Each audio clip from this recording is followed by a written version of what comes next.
In this video, we are going to discuss about getWindowHandle versus getWindowHandles.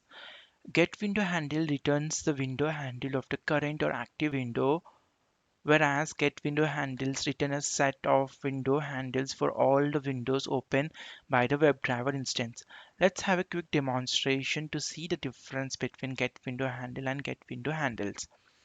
We will initialize string to store the getWindowHandles wherein it will return unique identifiers for the current active window, and also for getWindowHandles we will store in set of strings with windows, and we will print both window and windows to see what type of string they are returning.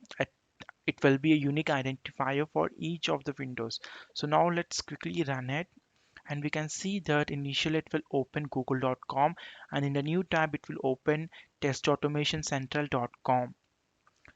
So the execution has now done, and in the console we can see that for the first window handle it returned the unique identifier, and for get window handle it returned a unique set of identifiers.